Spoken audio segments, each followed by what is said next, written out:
Commander Zixtal clicked his mandibles in amusement as he studied the holographic display floating before him.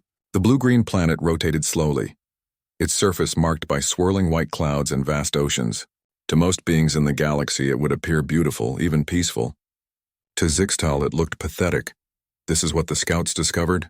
he asked, his voice carrying the natural superiority that came with being a member of the hegemony's ruling caste. "This primitive world?" His second-in-command, a sleek reptilian creature named Vexara, nodded enthusiastically. "Indeed, Commander.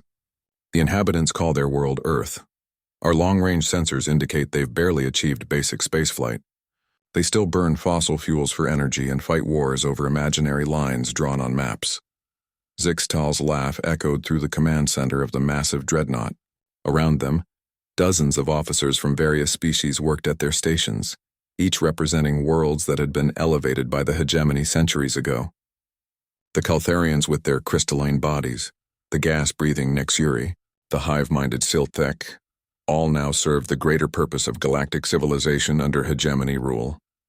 "Fossil fuels," Zixtal repeated, shaking his head. "How delightfully backwards. Have they even discovered zero-point energy yet?" "Negative, sir. They're still debating whether their planet is warming due to their own actions. They appear to be completely unaware that climate control is a basic technology mastered by most species before they even leave their home systems." The bridge erupted in chittering laughter from the various alien crew members.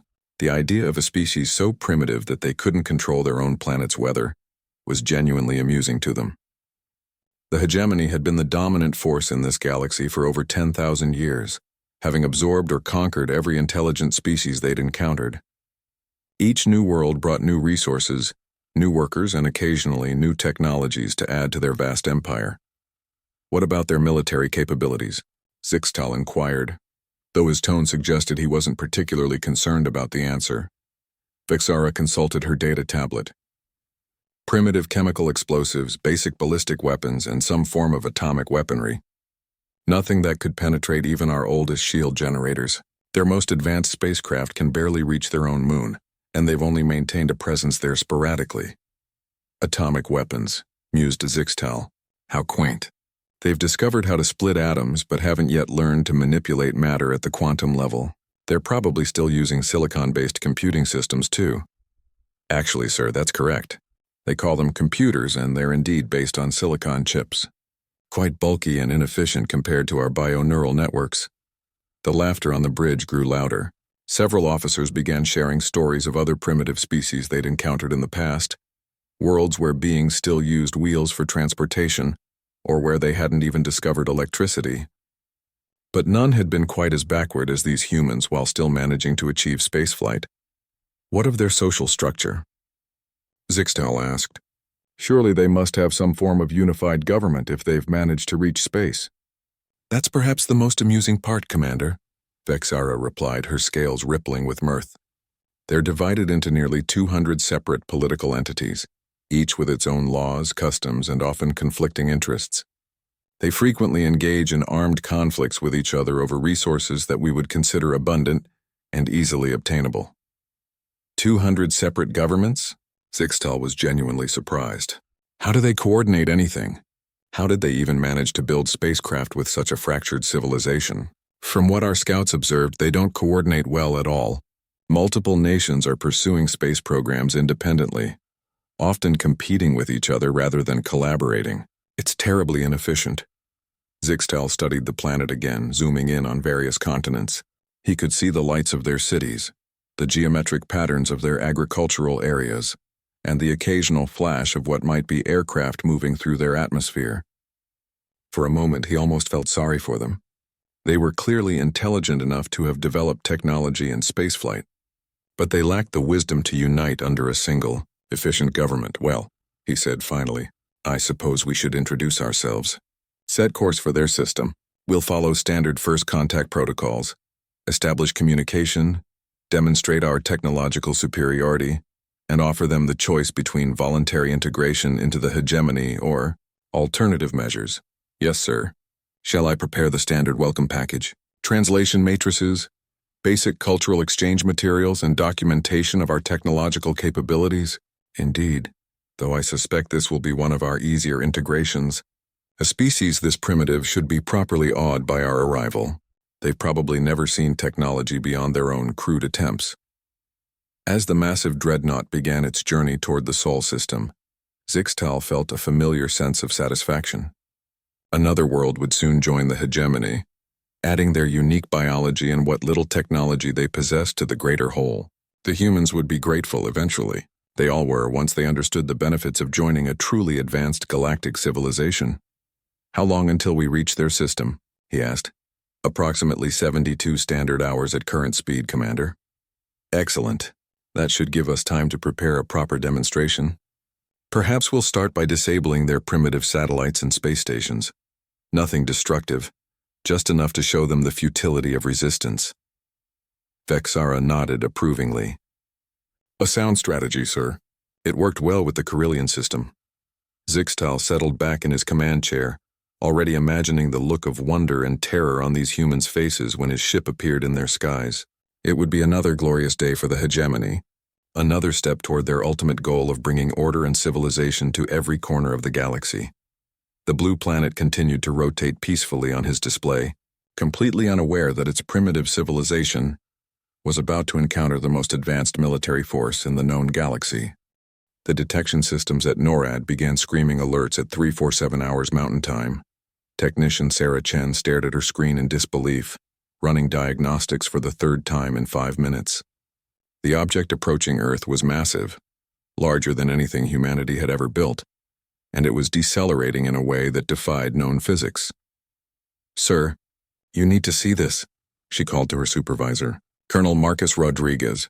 Rodriguez hurried over, his coffee mug forgotten on his desk. "What am I looking at, Chen?" "Unknown contact, sir. It appeared at the edge of our solar system 3 days ago, but we initially dismissed it as a sensor ghost. However, it's been consistently decelerating and is now on a direct course for Earth. Based on its current trajectory and speed, it will reach our orbit in approximately 18 hours. Size estimate?" Chen swallowed hard. "Approximately 15 kilometers long, sir.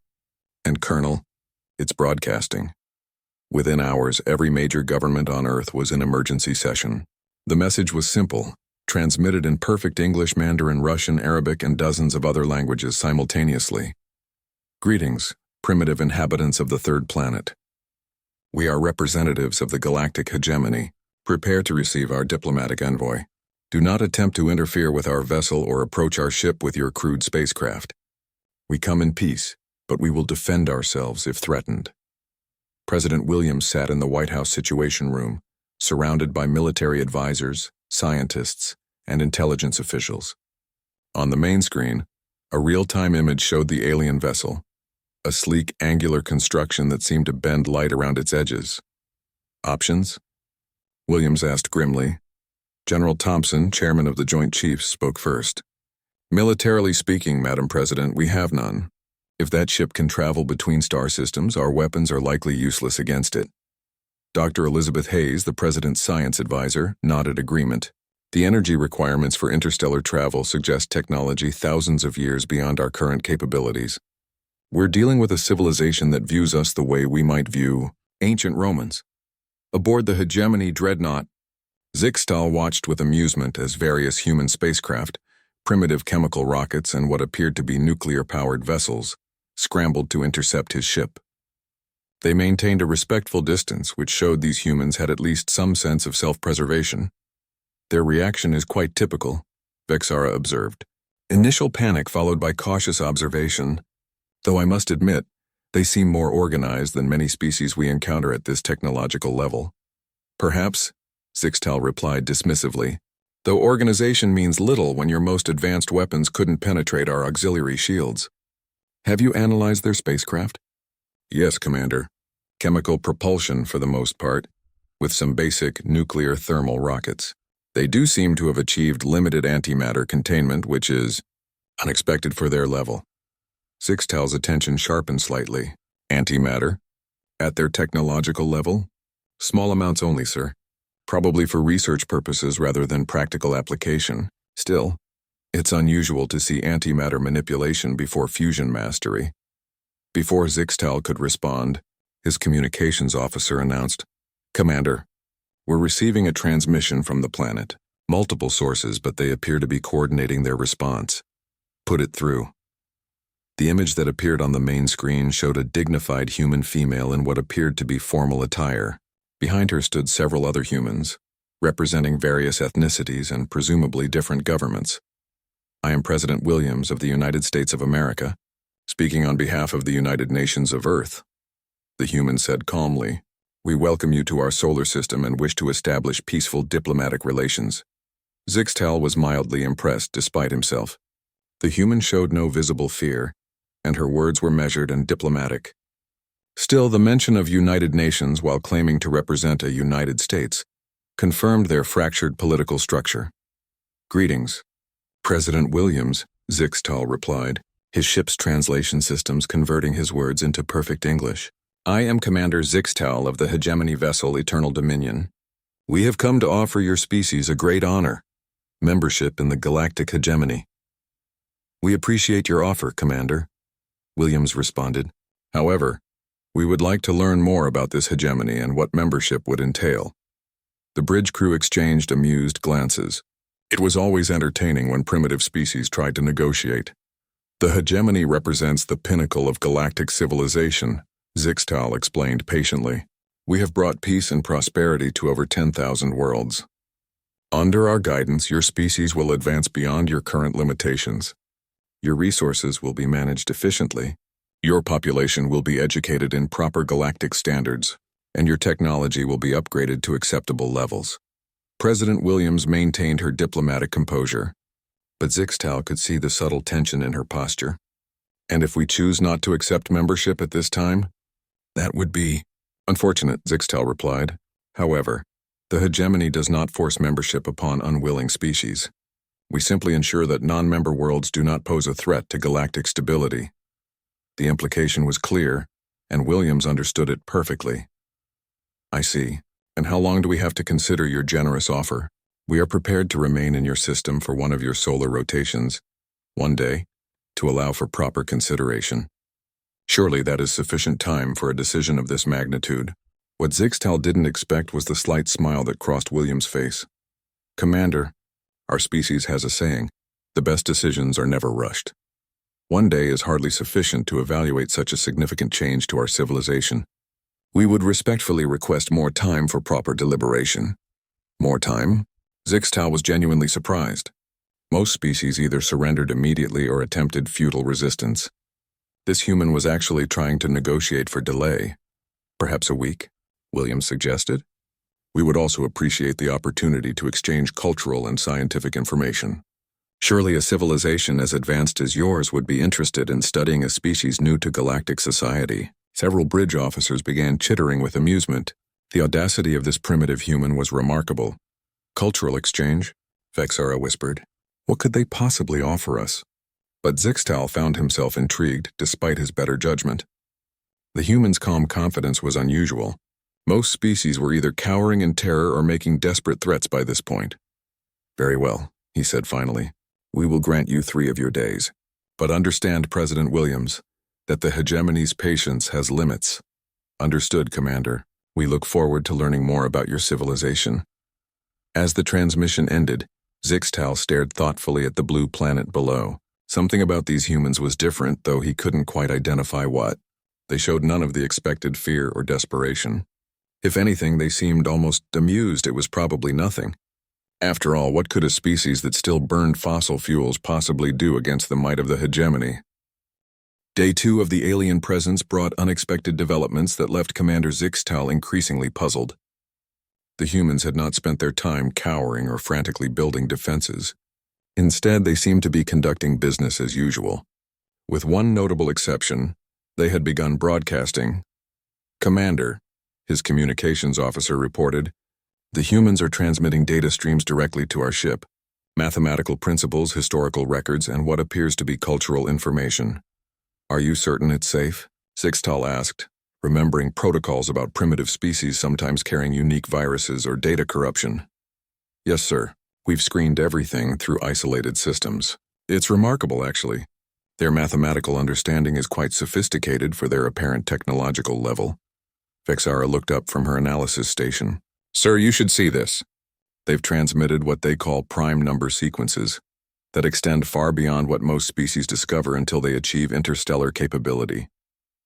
They're also sharing something called quantum mechanical equations that appear to be accurate. This gave Zixtal pause. Quantum mechanics? Show me. The holographic display filled with human mathematical formulas and theoretical frameworks.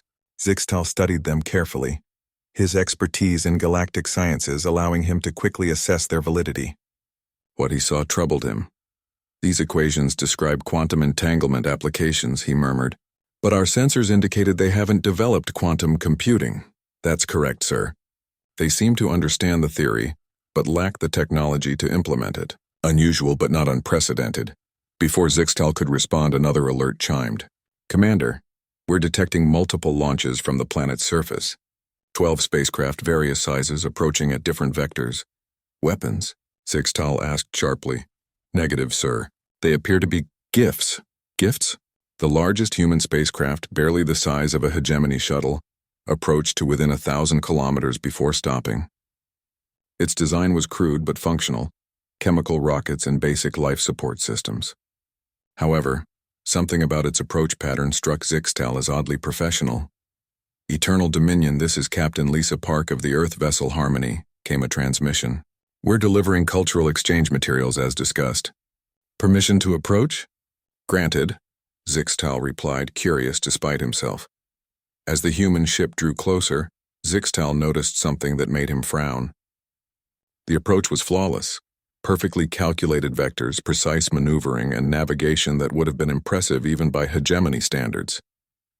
For a species that had supposedly barely mastered spaceflight, their piloting was remarkably skilled. Captain Park, Zixtal transmitted, your navigation is quite precise for such primitive systems. There was a pause before Park replied, and Zixtal could swear he heard amusement in her voice. Thank you, Commander. We've had a lot of practice. The gifts the humans delivered were unlike anything the hegemony typically received from primitive worlds. Instead of crude artwork or basic scientific instruments, the humans sent carefully curated collections that demonstrated surprising depth of understanding. Sir, Vexara reported, studying the transmitted cultural data. They've included musical compositions that utilize mathematical harmonics we didn't think they understood. Also, literature that explores philosophical concepts about consciousness and artificial intelligence that most species don't consider until after achieving bioneural computing. Zixtal examined one of the physical gifts, a crystalline structure that the humans claimed was both artistic and functional. His scanners revealed it to be a three-dimensional representation of space-time curvature around a black hole, accurate down to minute gravitational variations. How did they create this without advanced matter manipulation technology? He wondered aloud. Unknown, sir. The precision suggests manufacturing capabilities beyond what our initial scans detected. As the day progressed, more anomalies emerged. The humans had somehow managed to coordinate a planet-wide response with remarkable efficiency, despite their supposedly fractured political structure. Every message sent to the hegemony ship was carefully crafted, showing no signs of panic or desperation. Instead, they demonstrated curiosity about hegemony technology and culture. Commander, his tactical officer announced, I'm detecting some unusual energy signatures from various points on the planet's surface. Elaborate, brief, controlled bursts of what appears to be antimatter annihilation. Very small scale, but the containment systems would require sophisticated magnetic field manipulation. Zixtal's mandibles clicked thoughtfully. First quantum theory, then precision navigation, now antimatter containment. Each individual item might be explained away, but together they painted a picture that didn't match his initial assessment. Sir, Vexara interrupted, we're receiving another transmission from President Williams. The human leader appeared on screen again, this time with different advisors behind her. Zixtal noticed that one appeared to be quite young, barely out of adolescence by human standards, yet wore what seemed to be formal scientific attire. Commander Zixtal, Williams began, we've prepared some additional materials for exchange. Dr. Chen here has some questions about your propulsion systems that might interest you. The young human stepped forward. Commander, We've observed that your ship seems to manipulate gravitational fields for propulsion. We've been working on similar theories and would be fascinated to learn how you achieve such precise control. Zixtal stared at the screen. Gravitational manipulation was one of the most advanced technologies in the galaxy. Most species took millennia to even theorize about it properly. Dr. Chen, he said carefully, what exactly have you observed about our propulsion? Well, the young human replied with evident enthusiasm. The way your ship decelerates suggests you're creating localized gravitational gradients rather than using reaction mass. The energy requirements would be enormous unless you found a way to tap into quantum vacuum fluctuations, or perhaps dimensional. Stop, Zixtal commanded. His voice sharp. Dr. Chen paused, looking confused. Did I say something wrong? The bridge of the Eternal Dominion had gone silent. Every officer was staring at the human on the screen. What she had just described was the theoretical foundation of hegemony propulsion technology, knowledge that had taken their civilization thousands of years to develop. How do you know about quantum vacuum manipulation? Zixtal asked slowly. Oh, it's just theoretical work, Chen replied casually. We haven't actually built anything yet. The power requirements are still beyond our current capabilities, but the math suggests it should be possible. Vexara leaned close to Zixtal. Sir, she just described the basic principles behind our star drive engines. Principles that most of our member species don't understand, even after centuries of using the technology. Zixtal studied the humans on his screen with growing unease. President Williams maintained her diplomatic smile, but there was something in her eyes, a depth of understanding that hadn't been there before. Or perhaps it had always been there and he simply hadn't noticed. Dr. Chen, he said carefully, where did your species learn these theoretical principles? Learn them? Chen looked genuinely puzzled. We developed them ourselves. Einstein's work in the early 20th century, then quantum field theory, then string theory and dimensional mathematics. It's been a gradual process over the last century. You developed these theories independently? Of course. How else would we learn them? Zixtal felt something he hadn't experienced in decades of conquest and diplomacy. Uncertainty. Everything about these humans was wrong. They shouldn't understand advanced physics. They shouldn't pilot spacecraft with such precision. They shouldn't remain calm in the face of superior force. They shouldn't feel so familiar. President Williams, he said finally, I believe we need to extend our cultural exchange period. There seems to be more to discuss than initially anticipated. Williams's smile became broader, and for just a moment, Zixtal could have sworn he saw something ancient and knowing in her expression. We'd be delighted, Commander.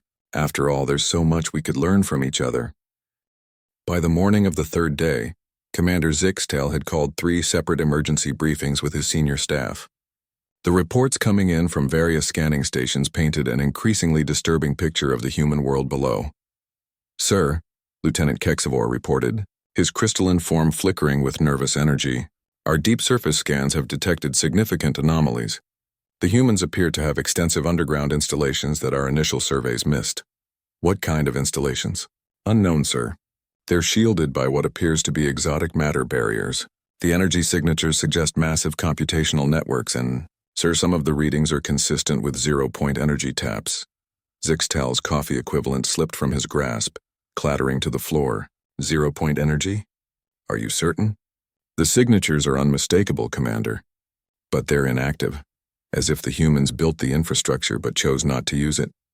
Vexara looked up from her intelligence briefing. That correlates with what we're learning from their cultural exchanges, sir. They keep mentioning theoretical technologies that they claim to understand but haven't implemented. Fusion power, antimatter drives, quantum computers, neural interfaces.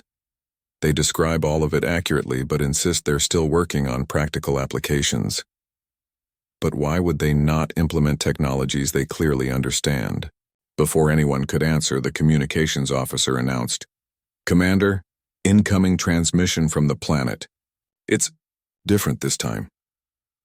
The main screen activated, showing not President Williams but an elderly human male with weathered features and surprisingly bright eyes. Behind him stood what appeared to be people from various human cultures and ethnic backgrounds. But something about their bearing suggested they were far more than simple advisors. Greetings, Commander Zixtal, the elderly man said in perfect hegemony standard language, without using translation systems. I am Dr. James Harrison. I believe it's time we had a more comprehensive discussion. Zixtal felt his respiratory systems constrict. You speak our language. Among others, Harrison replied casually. Approximately 14,000 currently in regular use throughout this galaxy, plus several 100,000 historical dialects. Language acquisition has always been something of a hobby for our species. The bridge fell silent. 14,000 languages implied contact with most of the known galactic civilizations, but that was impossible. The humans had never left their solar system. Dr. Harrison, Zixtal said carefully, how exactly did your species learn to speak 14,000 alien languages? Harrison smiled, an expression that somehow seemed far older than his already aged features. The same way we learned everything else, Commander. We listened. Listened to what? To the galaxy. Harrison gestured, and the image behind him shifted to show what appeared to be a vast chamber filled with incomprehensible technology. We've been receiving and analyzing interstellar communications for quite some time. Radio transmissions, quantum entanglement networks, gravitational wave patterns. Even the cosmic background radiation carries information if you know how to decode it, Vexara whispered urgently to Zixtal. Sir, gravitational wave communication is classified hegemony technology. Only the most advanced member worlds have access to those systems. Dr. Harrison, Zixtal continued, how long has your species been monitoring galactic communications? Actively. About 12,000 years. Though we've been passively aware for much longer. The bridge erupted in alarmed chittering from various species representatives. 12,000 years ago was when the hegemony had first begun expanding beyond their home cluster. That's impossible, Zixtal stated flatly. 12,000 years ago, your species was barely civilized according to our historical models. Harrison's smile grew broader. Your historical models are based on what we allowed you to observe, Commander. Tell me, in all your galactic travels, how many truly elder races have you encountered? Elder races are mythical, Zixtal replied automatically. The galaxy is too young for species to have achieved significant advancement before the current galactic age. Are we? Asked a new voice. Another human stepped forward, a woman whose appearance seemed to shift subtly as Zixtal watched.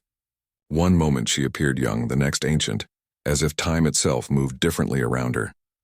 I'm Dr. Sarah Kim, she said, and I think it's time we discussed some basic galactic history that seems to have been overlooked.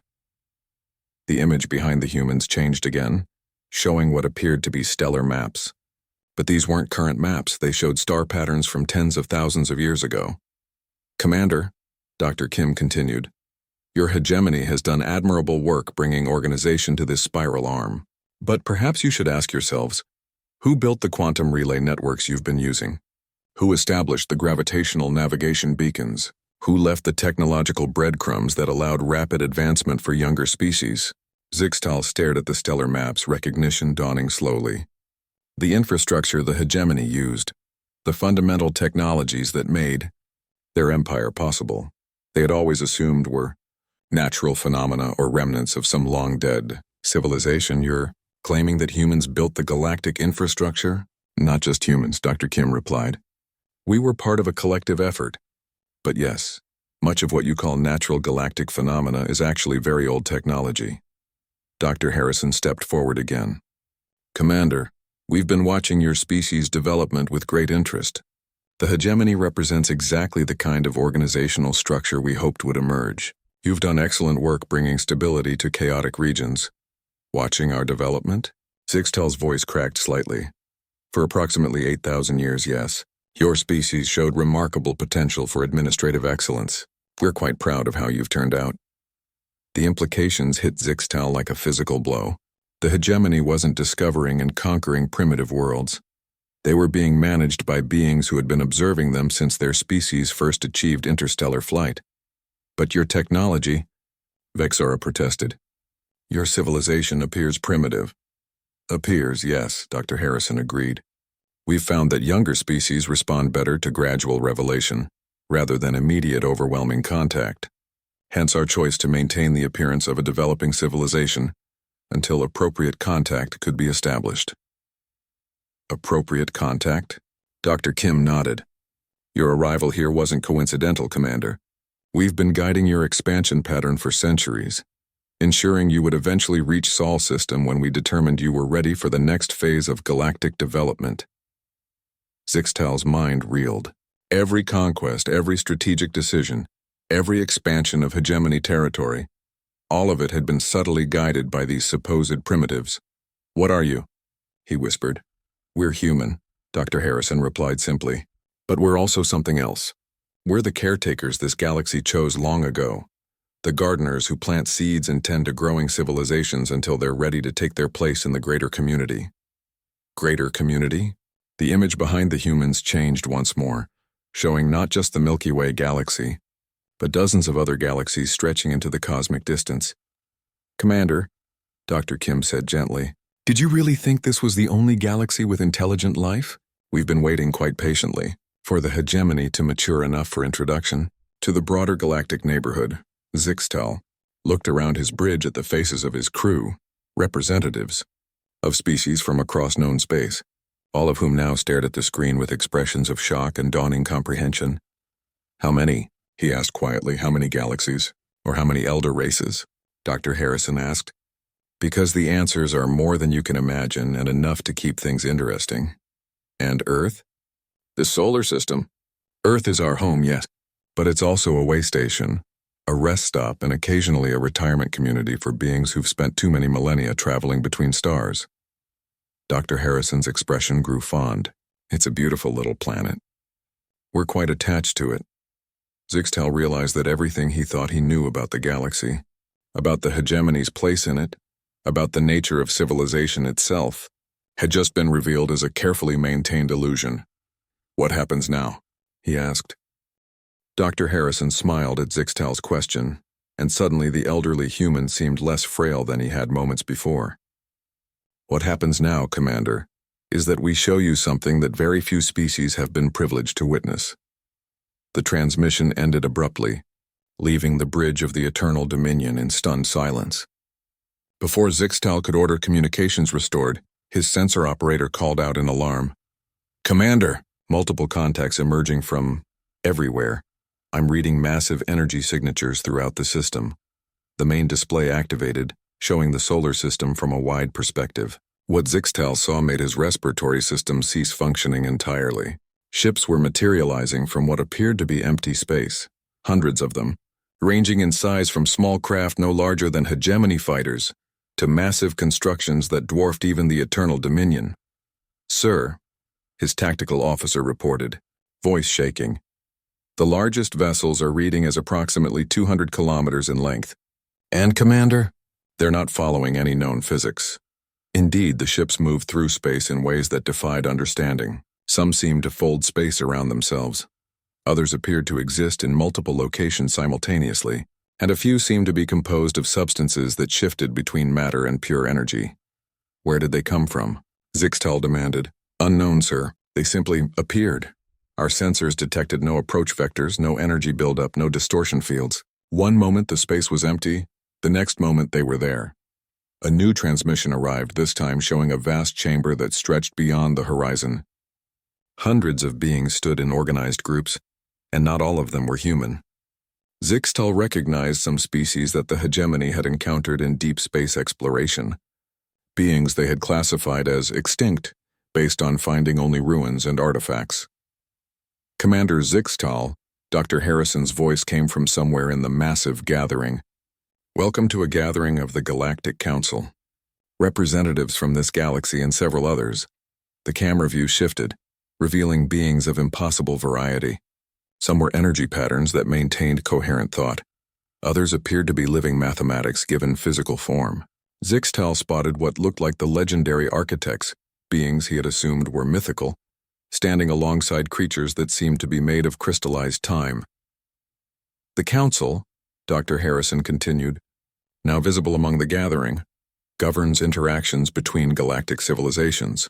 We ensure that younger species develop naturally while preventing conflicts that could damage the fabric of space-time itself." Dr. Kim appeared beside Harrison. "Your hegemony, Commander, represents one of our success stories. You've created a stable administrative structure that has brought peace to over 10,000 worlds. That's exactly the kind of achievement we hope to nurture. Nurture? Zixtal's voice was barely a whisper. A new voice spoke, not human, but something far older. The being that stepped forward appeared to be composed of living starlight, its form shifting between dimensions as it moved.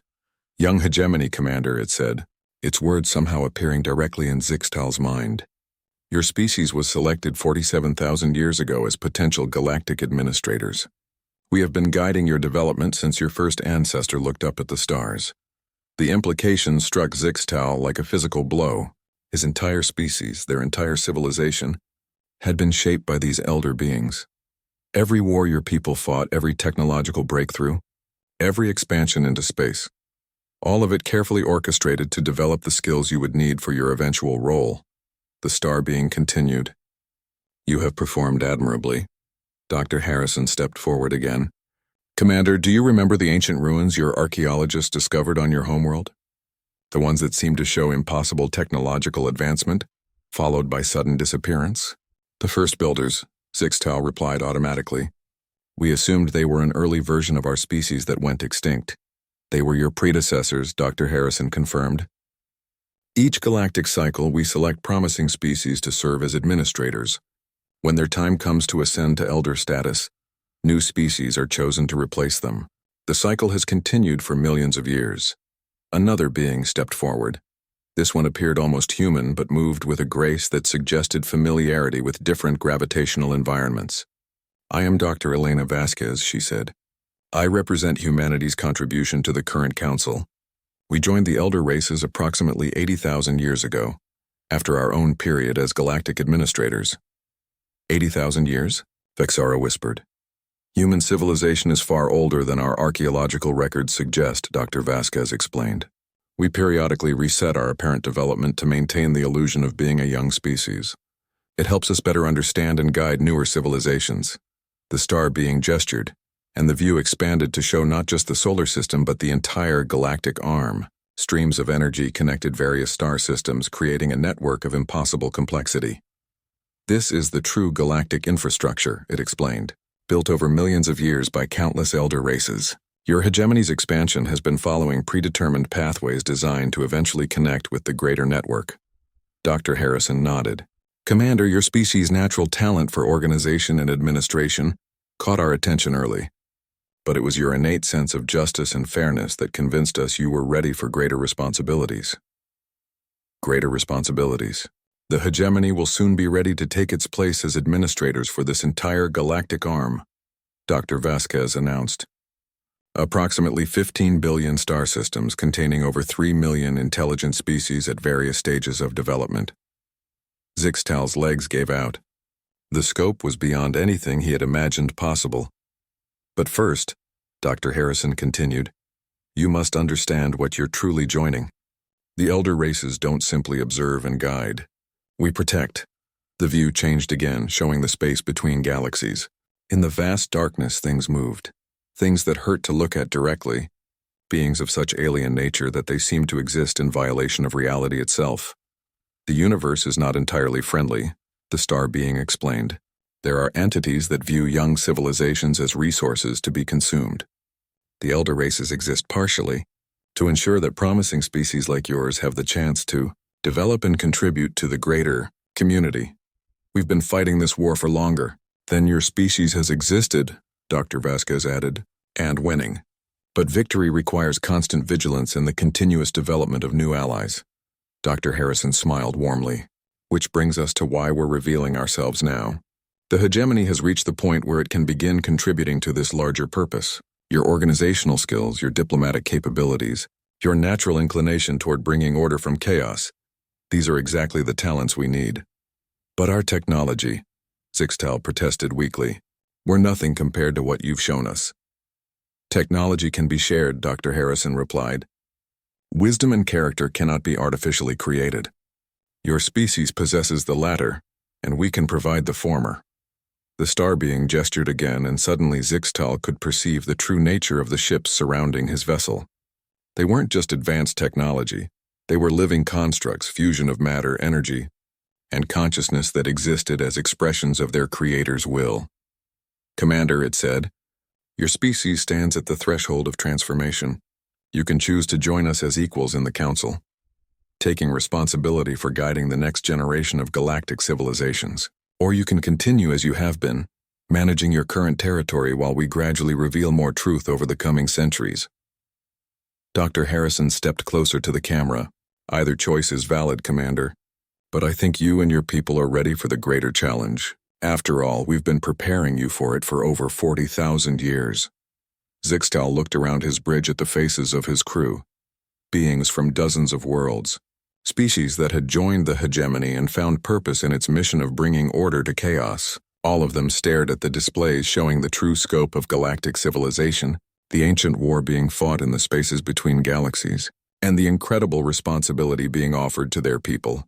"How long do we have to decide?" he asked finally. "As long as you need," Dr. Harrison replied, though I should mention that several other species are approaching readiness for similar offers. The galaxy is entering a new phase of development, and we'll need more administrators to manage the transition.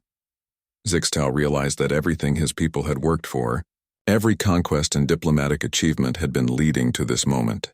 They weren't being conquered or absorbed. They were being invited to join something unimaginably vast and ancient, experiencing something unprecedented in hegemony history, a tour of technologies and concepts that redefined everything he thought he knew about existence itself. Dr. Harrison, who had somehow managed to transport himself aboard the Eternal Dominion without triggering any security systems, walked alongside Zixtal through corridors that had been subtly modified to accommodate the revelations taking place. "The first thing you must understand," Harrison explained as they entered what had been Zixtal's private briefing room, "is that becoming an elder race isn't about technological advancement alone. It's about fundamental changes to how your species perceives and interacts with reality." The room around them shifted, walls becoming transparent to reveal the true structure of space-time itself. Zixtal could see the threads of gravity connecting every mass in the solar system, the quantum fluctuations that underlaid all matter, and stranger things that his mind struggled to comprehend. "This is how elder races perceive the universe," Harrison continued, "not as separate objects moving through empty space, but as patterns in a vast interconnected web of energy and information." "How is this possible?" Zixtal asked, struggling to process the overwhelming sensory input. "Consciousness expansion," replied Dr. Kim, who had also somehow arrived aboard his ship. "When a species reaches sufficient maturity, we guide them through a transformation that allows direct perception of universal structures. Your people aren't ready for this yet, but you're approaching the threshold." Through the transformed walls, Zixtal could see his crew members being given similar experiences throughout the ship. Each was accompanied by what appeared to be human guides, though he was beginning to suspect that these beings were far more than they appeared. "Commander," Dr. Harrison said gently, "there's something else you need to understand about humanity specifically." The room changed again, showing what appeared to be Earth's surface millions of years ago. But the planet looked different, older somehow and marked by structures that clearly belonged to an advanced civilization. Humanity didn't evolve on Earth, Dr. Harrison revealed. "We found Earth when it was still dominated by primitive reptilian life. We adjusted things to make it suitable for various forms of life we wanted to preserve and study." "You're not from Earth originally?" "We're not originally from this galaxy," Dr. Kim corrected. "Earth is essentially a nature preserve, a living museum, and a retirement home. We maintain it as a reminder of the beauty that simple, natural development can achieve."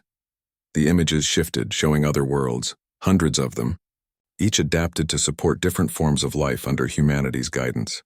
"The humans you've met, the ones who appeared on your communications channels, represent just a tiny fraction of our actual population," Dr. Harrison continued. "Most of us exist in forms you couldn't perceive directly. We inhabit dimensions beyond your current sensory range." As if to demonstrate, Harrison's form began to shift. What had appeared to be an elderly human expanded into something vast and multidimensional, a being of pure consciousness that somehow managed to maintain a friendly, grandfatherly presence despite its incomprehensible nature. "We've found that maintaining familiar forms helps younger species feel more comfortable during first contact," the entity that was Harrison explained.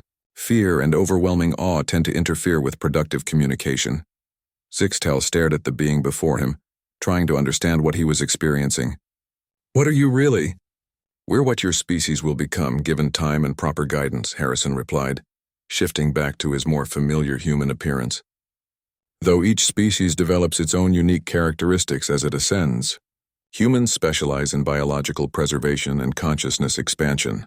Others focus on technological innovation, artistic expression, or temporal mechanics," Dr. Kim gestured, and the room filled with images of other elder races Zixtal had glimpsed during the council gathering.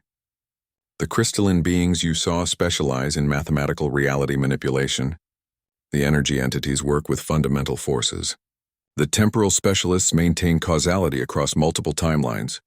"Multiple timelines, Commander," Harrison said seriously.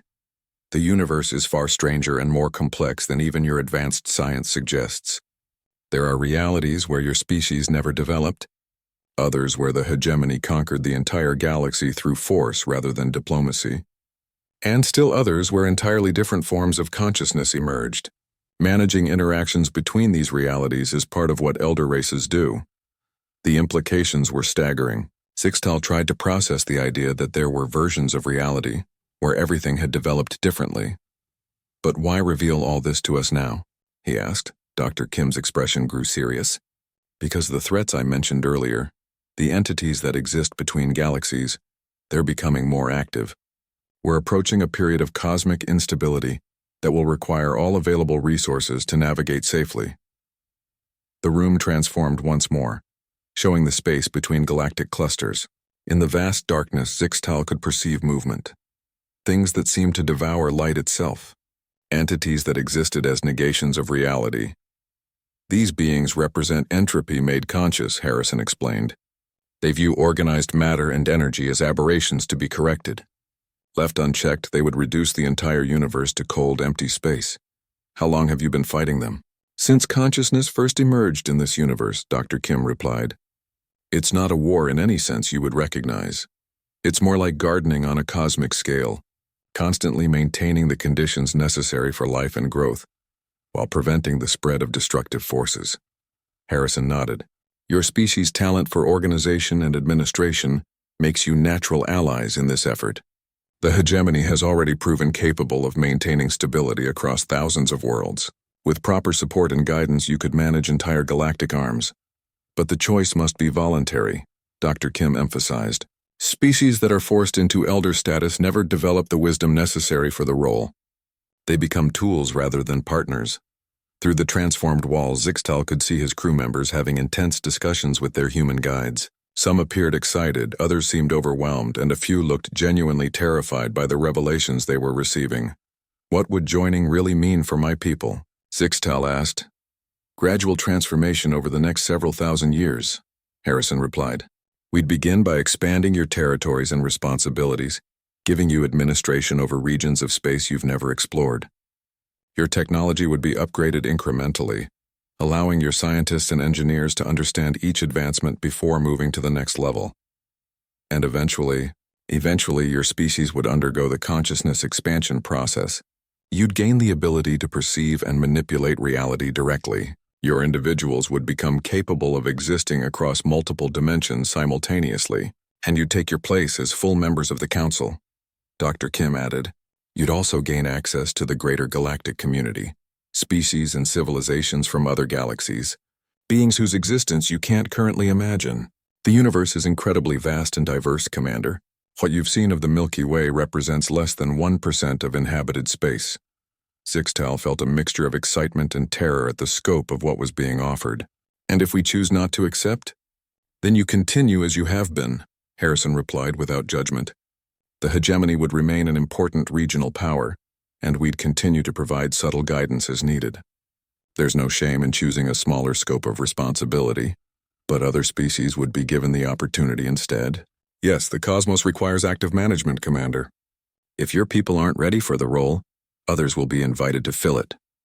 Zixtal looked around the transformed room, seeing his entire understanding of reality laid bare.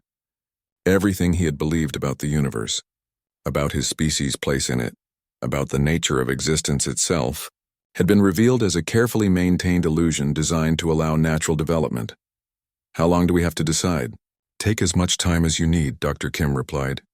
Though I should mention that the current cosmic instability is accelerating. We expect to need additional administrator species within the next few centuries rather than millennia. Harrison smiled warmly. Commander, I want you to know that regardless of your decision, humanity considers your species to be remarkable. The hegemony's achievements in bringing order and justice to chaotic regions have exceeded our most optimistic projections. You should be proud of what your people have accomplished. Through the walls, Zixtal could see the vast network of elder race ships surrounding his vessel, each one representing technologies and capabilities beyond his comprehension. But more than that, he could sense the vast web of consciousness that connected them, billions of minds working together across space and time to maintain the conditions necessary for life and growth throughout the universe. It was beautiful, it was terrifying, and it was being offered to his people as both opportunity and responsibility. I need to consult with my crew, Zixtal said finally, and with our leadership back home. Of course, Harrison replied. Take all the time you need. The universe has weight. 3 days later, Commander Zixtal stood in the council chambers aboard what he now knew was humanity's primary administrative vessel. The massive structure existed in 17 dimensions simultaneously, though his enhanced perceptions, a temporary gift from Dr. Harrison, allowed him to experience only 3 of them safely. Around him stood representatives of his senior staff, each having undergone their own period of contemplation and consultation with the elder races. The discussions aboard the Eternal Dominion had been intense, with crew members representing dozens of hegemony species debating the implications of what they'd learned. Commander, Dr. Harrison said, approaching with Dr. Kim and several other beings whose true nature remained carefully veiled, have you reached a decision? Zixtal looked around the chamber at the faces of his people, beings from worlds scattered across the galaxy, species that had found purpose and meaning in the hegemony's mission of bringing order to chaos. Each had voted according to their conscience and the wisdom of their respective cultures. We accept, he said simply. The response from the gathered elder races was not celebration or congratulation, but something deeper, a sense of recognition and welcome that seemed to resonate through dimensions he couldn't fully perceive. Excellent, Dr. Harrison replied with genuine warmth, though I should clarify that your acceptance begins a process rather than completing one. The transformation to elder status will take approximately 3,000 of your years, during which time you'll gradually take on increased responsibilities while developing the capabilities necessary for your eventual role. Dr. Kim stepped forward, holding what appeared to be a simple crystalline device. This contains the initial technological upgrades for your civilization: zero-point energy, gravitational manipulation, quantum consciousness interfaces, and basic dimensional perception enhancement. Your scientists and engineers will find that these technologies integrate naturally with your existing systems. The beauty of working with properly prepared species, added a voice that seemed to come from everywhere and nowhere, is that the upgrades feel like natural discoveries rather than alien impositions. Zixtal accepted the device, feeling its impossible weight and lightness simultaneously. What are our first responsibilities? You'll be given administrative oversight of the Kepler 442 region, Dr. Harrison explained. Approximately 1,500 star systems, including 47 developing civilizations. Your task will be to guide their natural development while maintaining stability in the region. Some of these species are barely past stone tool technology, Dr. Kim added, while others are approaching interstellar capability. You'll need to balance the needs of all developmental levels while preventing conflicts that could damage their growth potential. A new voice spoke. 1. Zixtal recognized as belonging to the star being. From the previous gathering, young Administrator Zixtal, your species' natural inclination toward fair governance will serve you well. Remember that the goal is not to control these civilizations, but to provide the stable environment they need to reach their own potential. Dr. Harrison nodded. You'll have human advisors available initially, though we'll gradually reduce direct guidance as your people develop confidence in their new role.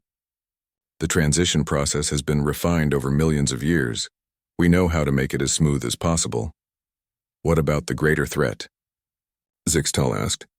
The entities you mentioned that exist between galaxies? For now, that remains primarily our responsibility. Dr. Kim replied. However, as your consciousness expansion progresses, you'll begin to perceive these entities directly. Eventually, your people will join the active defense efforts. The star being shifted closer, its form producing colors that Zixtal's enhanced vision could barely process. The cosmic gardening metaphor Dr. Harrison used is quite literal, young administrator. Each elder race tends to different aspects of universal maintenance. Humans excel at biological preservation and consciousness development. You will likely develop specialization in administrative systems and conflict resolution. Though, Dr. Harrison added with a smile, we've been surprised before. Species often develop capabilities we didn't expect. Diversity of approach is one of our greatest strengths. Around the chamber, other elder races began to approach, each offering their own forms of welcome and guidance. Zixtal met beings that existed as living mathematics, entities composed of crystallized time, and consciousnesses that spanned multiple galactic clusters. The universe is vast beyond imagination. One of them communicated directly into his mind. But it is not empty. Consciousness, intelligence, creativity, and compassion exist wherever conditions allow them to emerge. Our role is to nurture these qualities and protect them from forces that would destroy them. Dr. Kim gestured toward a viewing area where the true scope of elder race civilization became visible. Galaxies connected by streams of pure information, realities layered upon realities, and patterns of organization that extended across space and time in ways that defied description. This is what your species will eventually help to maintain, she explained. Not through conquest or control, but through service and wisdom. Zixtal felt a profound sense of responsibility settling upon him, but also excitement. The hegemony's mission of bringing order to chaos hadn't been misguided. It had been preparation for this greater purpose. When do we begin? He asked. You already have, Dr. Harrison replied.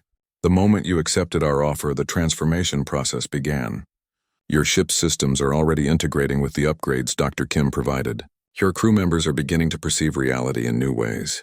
And your government back home is receiving the information they need to understand and support your new role. The Kepler 442 region will be formally transferred to Hegemony administration within one of your months, Dr. Kim added. You'll find detailed briefings on each civilization and star system waiting in your expanded databases. As if responding to her words, Zixtal felt his consciousness touch something vast and ordered, a repository of information that contained the history, psychology, and developmental needs of 47 different intelligent species. The knowledge flowed into his mind naturally, as if he had always possessed it. The learning process accelerates as your capabilities expand, the star being explained. Soon, understanding new civilizations will be as natural as breathing. Dr. Harrison placed a hand on Zixtal's shoulder, a gesture that somehow conveyed reassurance across the dimensional barriers between them. Commander, your species has a remarkable journey ahead. You'll face challenges we can't anticipate and develop solutions we never considered. That's exactly what we hope for. And if we make mistakes, you will make mistakes, Dr. Kim said matter-of-factly. Every elder race has. The important thing is learning from them and continuing to grow. Perfection isn't the goal. Wisdom is. As the gathering began to disperse, other elder races returning to their own responsibilities across the cosmos, Zixtal found himself alone with Dr. Harrison and Dr. Kim in the vast chamber. I have one final question, he said. Why humans? What made your species suitable for this role originally? Dr. Harrison and Dr. Kim exchanged a look that somehow conveyed entire conversations.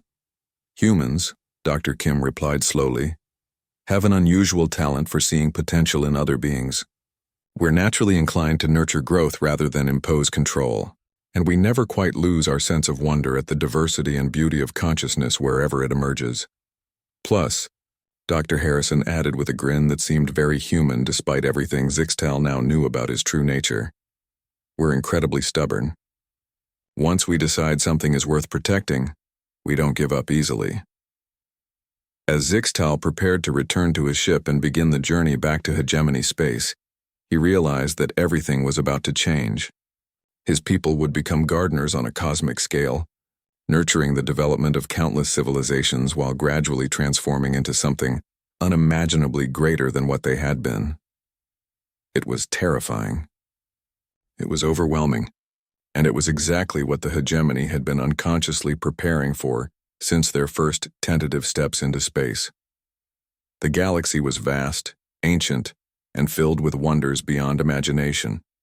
And humanity, those supposedly primitive beings who had never left their solar system, were among its oldest and wisest guardians. Sixtel smiled as he thought about how wrong his initial assessment had been. Sometimes the greatest strength came disguised as apparent weakness, and the most powerful beings were those who chose to appear humble. The humans had taught him that lesson, among many others. And now it was time for the hegemony to begin teaching it to others.